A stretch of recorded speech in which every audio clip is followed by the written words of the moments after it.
Hey there, everyone. Welcome back to Utility Sports. And we have a massive trade in the NFL with a player that has been talked about in some trade rumors, but we weren't really expecting something to go down on Sunday, the day of most games throughout the NFL season, especially with two teams that had games today.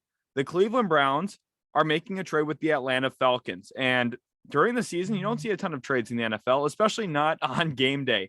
But we have one now. The Cleveland Browns are, as you can see, Ian Rappaport reporting here, adding some key help in the middle of their defense, trading for Falcons Pro Bowl linebacker Deion Jones in exchange for late round draft compensation, which is obviously a pretty crazy deal to have go down. Not very often you can add a Pro Bowl level player, especially for late round draft compensation. We're not exactly sure what that is in terms of draft pick selection up to this point, whether it's, round 4, 5, 6, or 7.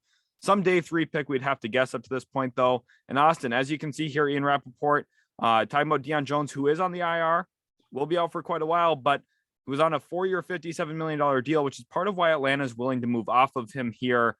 Do you think that, first of all, Atlanta's making the right move at this point, trading a talented player like Deion Jones for a late round pick? And what do you think of it from Cleveland's perspective? So what this is kind of telling me is Atlanta's almost waving the white flag. Obviously with the Luakun leaving in free agency to Jacksonville, it opened up a big void at that linebacker position. Therefore, you felt okay because you had, Deion Jones currently there. However, now two of your top linebackers are gone. I think it is a product of regime changes and how it really can affect the overall roster construction, because a lot of times they don't want to hold on to the players that were committed long term by the said previous regime. So overall, this is shocking to me still. Regardless, he's a young linebacker, a guy that has been very, very exciting to watch. He's a player that is super dynamic, adds a ton of speed and athleticism to a linebacking core. He can, cover sideline to sideline. There's so much to love about his entire package as a player. And it's puzzling to me this early in the season. Maybe they feel the writings on the wall already with where the season's going. I mean, honestly, obviously haven't got out to a very good start, taking another loss, but let's talk about this more so from Cleveland's perspective, because this is the team that is trying to make a push. They're still able to win, despite the whole Deshaun Watson situation. They're competitive. They were in that Chargers game, obviously ended up losing, but super close in that game. They feel like this is the time to make a push. I love this from Cleveland's perspective. They already have Jeremiah Owusu-Koramoah, a player that we both really liked a lot coming out of the draft from Notre Dame. And all of a sudden you're starting to see an archetype structure that they really like, because now they add Deion Jones. They have Jeremiah Owusu-Koramoah, two guys that are super athletic and can, really fly around the football field. I love this. I think defensive coordinator Joe Woods is all about speed and bringing athleticism to this defense. And he's going to be able to do a lot of different things with these linebackers in terms of, where he places them. And I think it's a really good mixture with JOC and, Deion Jones being added to the mix, not as much Dakota Allen, in that linebacking core, which is a good thing for sure.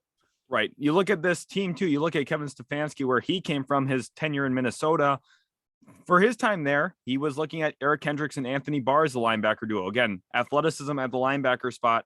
That's been a key part of what he's seen in his tenure in the NFL. And now he's adding a really good athletic linebacker. And I do want to talk quickly too about the Browns front office, how aggressive they've been. Within the last 6 months here, they've made a trade for Amari Cooper, sending out a 5th round pick for him, I believe. Then they also traded 3 first-round picks for Deshaun Watson.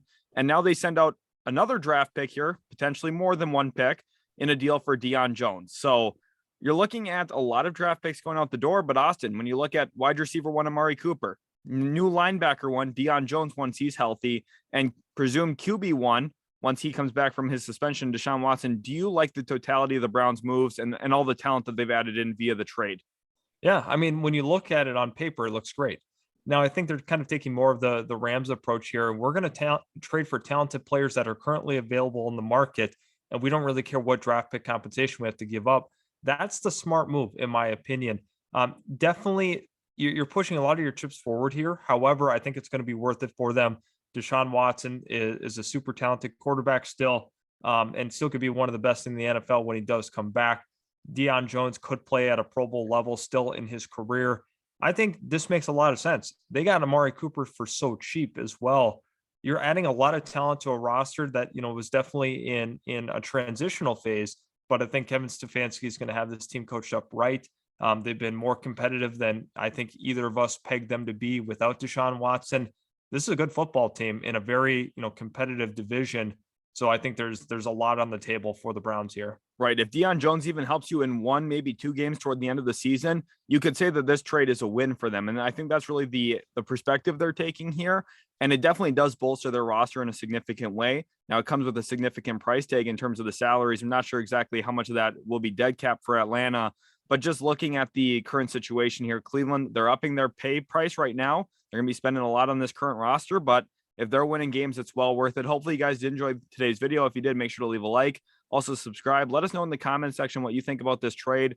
Was Atlanta in the right for getting off of Deion Jones early? He's only 27 years old. Or is Cleveland the winner of this deal, going out and getting a Pro Bowl level player like Deion Jones at this point of his career? Thanks again so much for watching, and we'll catch you in the very next Utility Sports video.